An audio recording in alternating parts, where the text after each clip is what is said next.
ክሮቤና ጽናት ግራ አጋባችሁንሳ ወይ ተጋቡ ወይ ተፋቱ ወይ ተለያዩ ወይም ደግሞ ተቀራረቡ ወይም ተፋቀሩ ወይም ደግሞ ምን ነው እንደዚህ አሁን እያስጠላችሁ ነው ማለት ነው። ምን እየተዋደዳችሁ ልም ታስመስላላችሁ እንዴ? ጽናት ደግሞ አበዛሽው። በቃ ስራሽ ሁሉም የሆነ መነፋረቅ ነገር ሆነ።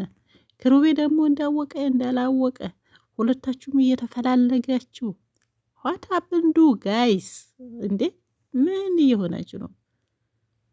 ባይሆን እንደ ናሆሜና እንደ ምሩ ያቸው ጭቅጭቅ የለም፣ ንዝንዝ የለም፣ ያዙኝ ልቀቁኝ የለም፣ ያዙኝ የለም ልቀቁኝ የለም። በቃ ዝም ብለው እየኖሩ ነው። ባይሆን እንደሱ ኑሩ እንዴ። ከእናንተ ኋላ የመጡ እንዴት ፍቅር አጣጥመው እንደያዙ ያው እያየን ነው በአይናችን። ስለዚህ ይሄ ነገር ጭራሽ እያበዛችሁ ነውና የሆነ ትንሽ ስታይሉ ቀየር ብታደርጉት። አሁን ከዚህኛ ምንድነው የምንማረው? እውነት ለመናገር ምንም በአሁኑ ሰዓት የሚተላለፈው ነገር እንትን የሚል አይደለም እና በዚህ ውጣ በዚህ ግባ የሚባል አይደለም። እሱም እሱ ሲያይ አያይ ይላል፣ ግን ፊት ለፊት ቁጭ ብለው ሁለቱም አሽሙር በአሽሙር ያወራሉ። አሁን ከኋላ መጣችሁ፣ እሷም ከአንድ ወንድ ጎዳት ነው ወደ ተጎታ ነው መጣችሁ። እዚህ ቤት እንግዲህ የሚሰበሰቡት ማለት ነው። እንዴ ምን ልበላችሁ? አሁን ትንሽ ቆይቼ እኮ ክንትናም ፍቅር ያዘኝ ልትል ነው። አሁን ትፈልገዋለች እሱ ሰው ውስጥ ሀሴት ማለት ነው። ስለዚህ ክሩቤም ይወዳታል እውነት ለመናገር ማለት ነው። የሆነ ፍላስፋ ነገር ነች ልጅቷ።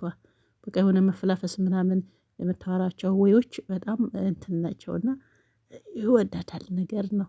ከዚህ ደግሞ ጽናት ደግሞ እኔ በጣም ነው የምወዳት፣ ግን እሷ ጉድ ሰራችኝ ይላል። የጓደኛውም ያው አያሳምራታል። ስለዚህ ጽናትም ደግሞ አንቺ ትወጂዋለሽ። ለምን ይዋሻል? የአባቴ እንደዚህ ያልኩት ገበዘ ወደ ገድለው ግቢ። የአባቴ የሚጠብቀኝ ልጅ አልሆንም። አባቴ ልክ ማነች ተናግራለች፣ ጓደኛሽ ማለት ነው መሩ።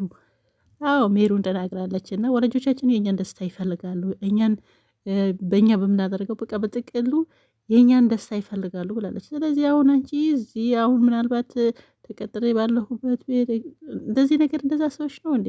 መጀመሪያም እንደዚህ ብለሽው ነበር የክሮቤ ማለት ነው። እሱ ግን መስሚያው ጥጥ ነው። ይህ ነገር ጨረሰ። ስለ አባቱ እኔን ያሳምናሉ ወይም ደግሞ እናሳምናችኋለን አባትሽ አለችሽ።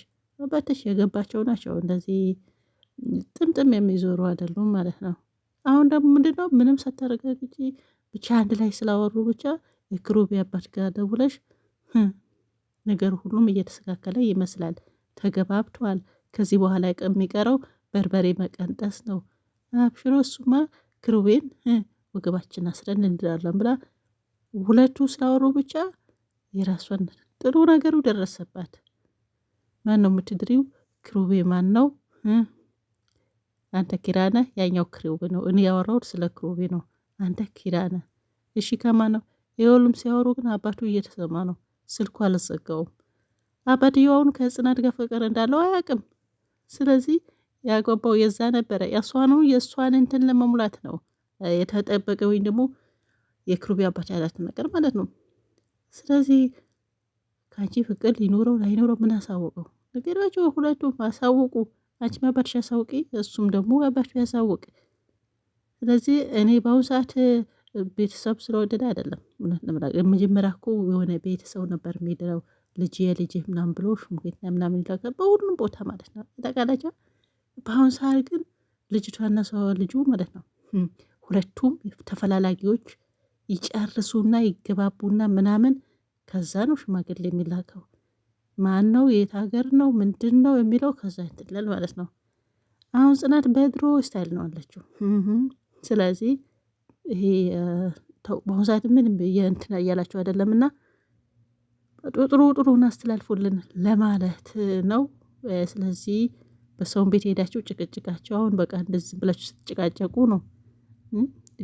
ወደታችሁ ቁጭ ብላችሁ ደግሞ አሽሙር የምታወሩት ነው እርስ በራሳችሁ እዛው ሆናችሁ ማለት ነው። ቢያንስ ከመሩና ከናሆሜ ተማሩ።